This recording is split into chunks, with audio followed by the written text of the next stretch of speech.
Assalamualaikum warahmatullahi wabarakatuh. Perkenalkan, nama saya Delayan Triska dengan NIM 240050663 dari Prodi Pendidikan Non-Formal. Baiklah, di sini saya akan membuat video ujian akhir semester pada mata kuliah pedagogi. Nah, di sini saya akan menjelaskan atau membahas salah satu materi yang ada di dalam RPS. Di sini saya mengangkat materi atau topik pembahasannya mengenai kewibawaan pendidik dalam proses pembelajaran serta memecahkan masalahnya sesuai dengan orientasi penerapannya dalam proses pembelajaran. Nah, di sini sekaligus saya akan membahasnya berdasarkan data yang relevan pada saat sekarang ini. Kewibawaan pendidik merupakan salah satu kompetensi penting dalam proses pembelajaran. Nah, kewibawaan itu tidak hanya dimaknai sebagai kekuasaan atau otoritas formal saja, tetapi lebih pada kemampuan pendidik untuk bisa dihormati, dipercayai, dan diikuti secara sukarela oleh peserta didiknya.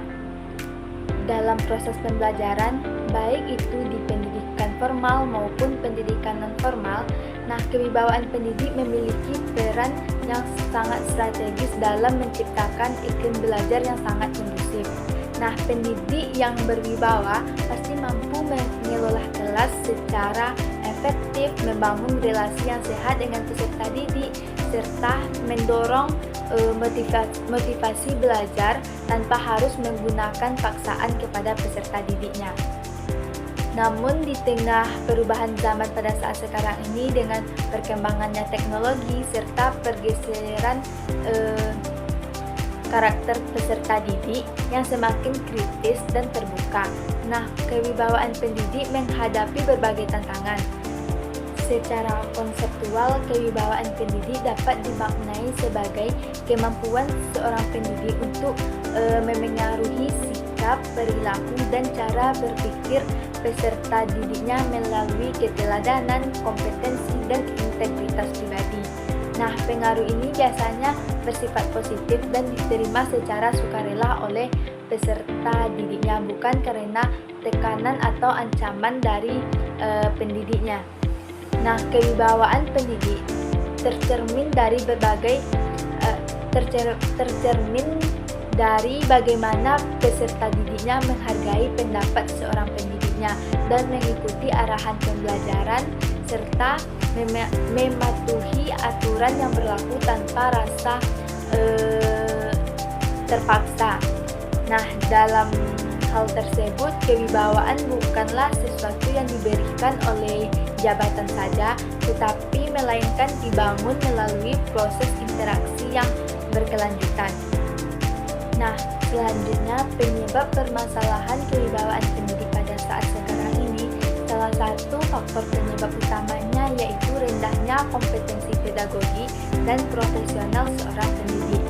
Nah, ketika pendidiknya tidak menguasai materi atau metode pembelajarannya, maka rasa percaya diri seorang pendidik itu pasti akan menurun, dan hal tersebut akan berdampak pada menurunnya kewibawaan seorang pendidik di hadapan peserta didiknya. Lalu yang kedua, sikap dan aturan juga menjadi faktor yang sangat penting. Nah, pendidik yang tidak konsisten dalam menerapkan aturan, misalnya membiarkan pelanggaran kecil namun menuntut disiplin yang sangat tinggi, akan kehilangan kepercayaan peserta didiknya. Lalu perubahan karakter peserta didik di era digital turut mempengaruhi kewibawaan seorang pendidik. Nah, peserta didik saat ini cenderung lebih kritis, terbuka, dan memiliki akses informasi yang sangat luas, sehingga tidak mudah menerima otoritas tanpa alasan yang rasional. Lalu hubungan pendidik dan peserta didik yang terlalu permisif. Nah, ketika pendidik terlalu ingin menjadi teman yang dekat, nah kewibawaan akan dapat melemah. Selain itu, kurangnya keteladanan dalam sikap, disiplin, dan etika juga menjadi faktor yang sangat berpengaruh terhadap persepsi peserta didik terhadap pendidiknya. Lalu dampak terhadap proses dan hasil pembelajarannya, melemahnya kewibawaan pendidik itu akan membawa dampak yang sangat besar terhadap proses dan hasil pembelajaran. Nah, salah satu dampak yang paling nyata adalah menurunnya disiplin dan keterlibatan peserta didik dalam kegiatan proses pembelajaran. Nah, ketika kelas akan menjadi sulit dikendalikan dan suasana belajar menjadi kurang kondusif. Nah, selain itu motivasi belajar peserta didik dapat menurun, terutama dalam pembelajaran yang menuntut partisipasi aktif seperti diskusi kelompok, praktik pembelajaran dan kerja kelompok. Nah, ketika pendidik tidak lagi menjadi figur yang dihormati, arahan pembelajaran seringkali diabaikan. Nah, dalam pendidikan non-formal, rendahnya kewibawaan seorang instruktur dapat menyebabkan tingginya angka putus pelatihan. Nah, rendahnya kehadiran serta minimnya keberlanjutan terhadap program.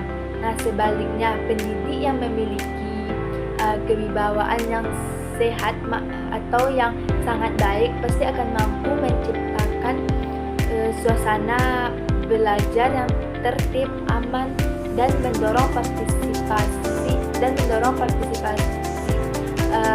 aktif peserta didiknya. Lalu pemecahan masalahnya atau solusinya untuk memperkuat kewibawaan seorang pendidik dalam praktik pembelajaran. Nah, yang pertama itu pendidik perlu meningkatkan kompetensi pedagoginya dan profesional melalui pelatihan berkelanjutan seperti sertifikasi serta refleksi terhadap praktik mengajarnya. Lalu yang kedua itu pendidik harus menunjukkan keteladanan yang nyata dalam sikap sehari-hari seperti disiplin terhadap waktu, kejujuran, dan keadilan dalam memperlakukan peserta didiknya. Lalu yang ketiga itu penerapan aturan pembelajaran harus konsisten dan disepakati bersama peserta didiknya sehingga muncul rasa tanggung jawab bersama, bukan hanya kesepakatan oleh seorang pendidiknya saja. Lalu yang keempat, pendidik itu perlu mengembangkan komunikasi, yaitu kemampuan menyampaikan pesan secara tegas namun tetap menghargai perasaan dan pendapat setiap peserta didiknya. Lalu yang kelima itu pendekatan pembelajarannya perlu disesuaikan dengan karakteristik peserta didiknya, terutama di era digital pada saat sekarang ini dan dalam konteks pendidikan non-formal. Nah, yang keenam, pendidik perlu membangun relasi dan profesional dan empati agar peserta didik merasa dihargai tanpa kehilangan rasa hormatnya. Lalu di sini saya mendapatkan data terbarunya mengenai kewibawaan pendidik dalam proses pembelajaran pada saat sekarang ini. Yang pertama kita lihat dari grafik tentang status dan sertifikasi guru di Indonesia. Nah, dari grafik ini terlihat bahwa sekitar 65% guru sudah memiliki sertifikat pendidik, sementara sekitar 35% lainnya belum memiliki sertifikat pendidik. Nah, angka ini menunjukkan bahwa masih cukup banyak guru yang secara formal belum diakui kompetensinya melalui sertifikasi. Jadi hal seperti ini tuh penting untuk diperhatikan karena sertifikasi bukan hanya soal administrasi saja, tetapi berkaitan dengan penguasaan kompetensi pedagogi dan profesional. Nah, guru yang belum bersertifikat seringkali masih merasa kurang percaya diri dalam mengelola kelas. Nah, dan juga dalam menyampaikan materi atau mengambil keputusan di dalam pembelajaran. Nah, rasa kurang percaya diri dari seorang pendidik inilah yang perlahan dapat mempengaruhi kewibawaan guru di hadapan peserta didiknya. Ketika seorang pendidiknya saja masih ragu, peserta didiknya pun akan lebih sulit untuk menaruh rasa hormat dan kepercayaan kepada seorang pendidiknya tersebut. Selanjutnya, pada grafik yang kedua ini menunjukkan pengaruh kewibawaan guru terhadap motivasi peserta didiknya. Nah, di sini terlihat bahwa 60% peserta didik lebih termotivasi oleh guru yang tegas dan konsisten, sedangkan 40% menunjukkan motivasi yang lebih rendah pada guru yang otoriter dan permisif. Nah, artinya di sini peserta didik sebenarnya tidak menolak ketegasan. Yang mereka butuhkan adalah guru yang jelas aturannya, adil dalam bersikap, dan konsisten dalam bertindak. Nah, guru yang terlalu keras justru membuat peserta didik lebih tertekan, sementara guru yang terlalu longgar atau yang terlalu baik akan membuat pembelajaran tidak teratur. Nah, dari sinilah terlihat bahwa kewibawaan pendidik itu bukan soal ditakuti saja, tetapi soal dihormati. Nah, ketika guru mampu bersikap tegas namun tetap menghargai perasaan peserta didiknya, motivasi belajar peserta didik itu akan tumbuh dengan sendirinya dan akan membuat proses pembelajaran itu lebih menyenangkan.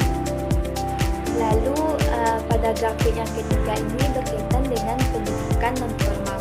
Nah, dilihat bahwa 60% keberhasilan program pendidikan non-formal itu ditentukan oleh peran seorang instrukturnya, sementara 40% dipengaruhi oleh kurikulum dan fasilitasnya. Nah, hal tersebut masih sangat masuk akal karena dalam pendidikan non-formal itu warga belajarnya itu biasanya datangnya itu secara sukarela. Nah, mereka bisa memilih untuk bertahan atau pergi kapanpun saja. Oleh karena itu, figur seorang instrukturnya itu menjadi kunci utama di dalam keberhasilannya. Nah, seorang instruktur yang berwibawa, komunikatif, dan mampu membangun hubungan yang baik dengan warga belajarnya, itu pasti akan membuat warga belajarnya itu merasa nyaman, dihargai, dan termotivasi untuk terus mengikuti program pembelajarannya. Nah, begitu juga sebaliknya, jika instrukturnya kurang berwibawa, meskipun fasilitasnya lengkap, program pembelajarannya itu pasti akan tetap sulit untuk berhasilnya. Nah, dari ketiga data grafik yang telah saya jelaskan tadi itu dapat disimpulkan bahwa kewibawaan seorang pendidik itu sangat berkaitan dengan kompetensi, sikap, dan cara berinteraksinya dengan peserta didiknya. Nah, kewibawaan itu bukan muncul karena jabatan atau kekuasaan saja, tetapi tumbuh dari kemampuan pendidik dalam bersikap profesional, konsisten, dan memberi keteladanan. Nah, begitu juga dengan pendidikan formal maupun pendidikan non-formal. Nah, kewibawaan pendidik itu menjadi faktor penting yang menentukan suasana belajarnya dan motivasi peserta didiknya dan keberhasilan pembelajaran secara menyeluruh. Nah, baiklah, mungkin hanya ini penjelasan dari saya. Saya ucapkan terima kasih. Assalamualaikum warahmatullahi wabarakatuh.